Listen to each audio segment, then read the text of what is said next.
بسم اللہ الرحمن الرحیم وَإِذْ قَالَ رَبُّكَ لِلْمَلَائِكَةِ إِنِّي جَاعِلٌ فِي الْأَرْضِ خَلِيفَةً قَالُوا أَتَجْعَلُ فِيهَا مَن يُفْسِدُ فِيهَا وَيَسْفِكُ الدِّمَاءَ وَنَحْنُ نُسَبِّحُ بِحَمْدِكَ وَنُقَدِّسُ لَكَ قَالَ إِنِّي أَعْلَمُ مَا لَا تَعْلَمُونَ وَعَلَّمَ آدَمَ الْأَسْمَاءَ كُلَّهَا ثُمَّ عَرَضَهُمْ عَلَى الْمَلَائِكَةِ فَقَالَ أَنبِئُونِي بِأَسْمَاءِ هَؤُلَاءِ إِن كُنتُمْ صَادِقِينَ قَالُوا سُبْحَانَكَ لَا عِلْمَ لَنَا إِلَّا مَا عَلَّمْتَنَا إِنَّكَ أَنْتَ الْعَلِيمُ الْحَكِيمُ صدق اللہ وصدق رسولہ النبی الکریم۔ سورہ بقرہ کی آیت نمبر 30 تا 32 کی تلاوت آپ نے سماعت کی۔ ترجمہ سماعت فرمائیں۔ وَإِذْ قَالَ رَبُّكَ، اور جب فرمایا تیرے رب نے، للملائکۃ، فرشتوں سے، انی جاعل فی الارض خلیفہ، میں زمین میں اپنا نائب بنانے والا ہوں۔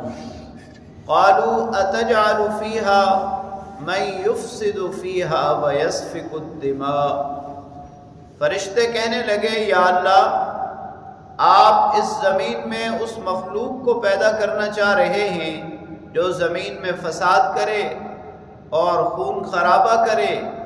وَنَحْنُ نُسَبِّحُ بِحَمْدِكَ وَنُقَدِّسُ لَكَ، اور ہم آپ کی حمد کے ساتھ آپ کی تسبیح کرتے ہیں اور آپ کی پاکی بیان کرتے ہیں۔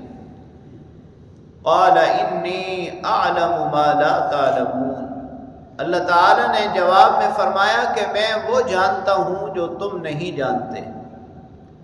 وَعَلَّمَ آدَمَ الْأَسْمَاءَ كُلَّهَا، اللہ تعالیٰ نے آدم علیہ السلام کو تمام چیزوں کے نام سکھا دیے۔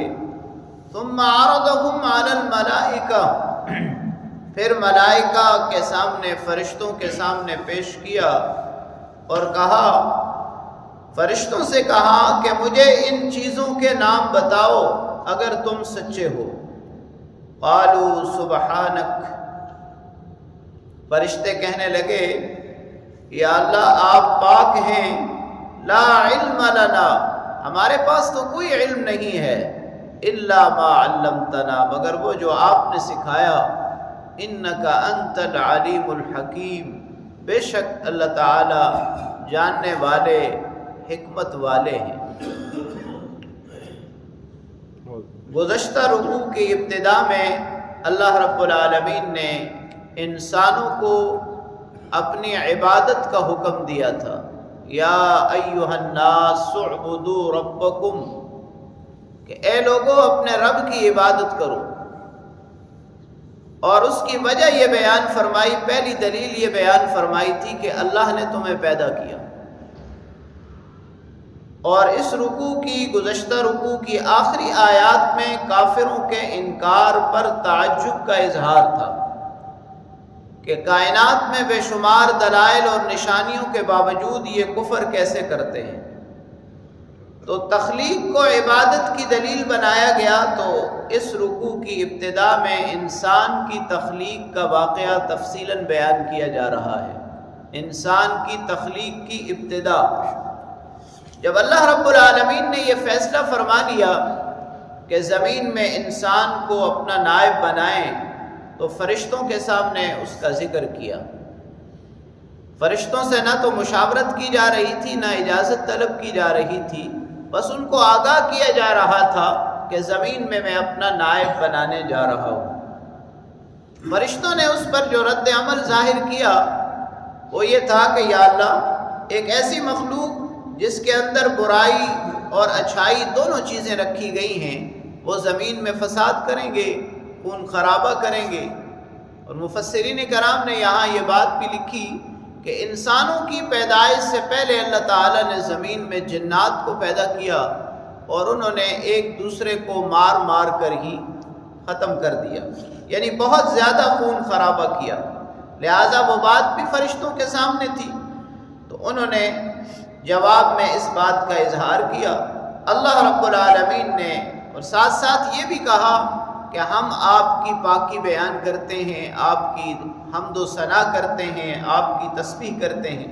اور یہ بات تو بالکل سچ ہے کہ فرشتوں کو اللہ رب العالمین نے جہاں جس کام پر لگایا ہے وہ آج بھی وہی کام کر رہے ہیں۔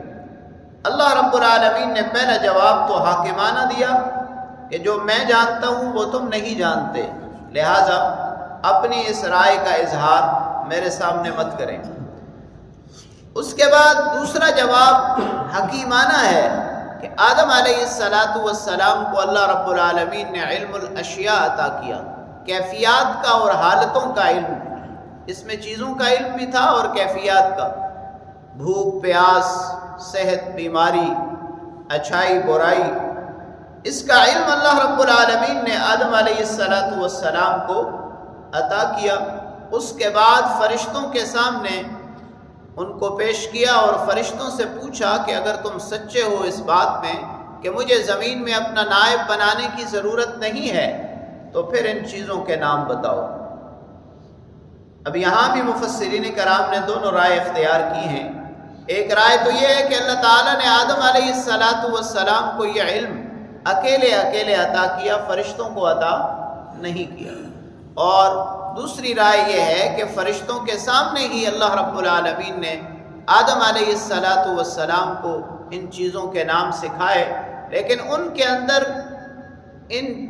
اس علم کو محفوظ کرنے کی صلاحیت نہیں تھی، اسی لیے ان کے اندر نیابت کی اور خلافت کی صلاحیت بھی نہیں تھی۔ تو انہوں نے جواب میں کہا سبحانک لا علم لنا الا ما علمتنا، یا اللہ تو پاک ہے، ہمارے پاس تو کوئی علم نہیں سوائے اس کے جو تو نے ہمیں سکھایا۔ انک انت العلیم الحکیم، بے شک تو جاننے والا اور حکمت والا ہے۔ مطلب یہ ہے کہ اللہ رب العالمین نے ان پر یہ واضح کر دیا کہ جس مخلوق کو میں پیدا کرنے جا رہا ہوں اور جس کو اپنا نائب بنانے جا رہا ہوں وہ صلاحیتوں کے اعتبار سے تم سے کہیں آگے ہے۔ اللہ کریم سے دعا ہے اللہ تعالیٰ کلام پاک کو پڑھنے، سمجھنے اور اس پر عمل کرنے کی توفیق نصیب فرمائے۔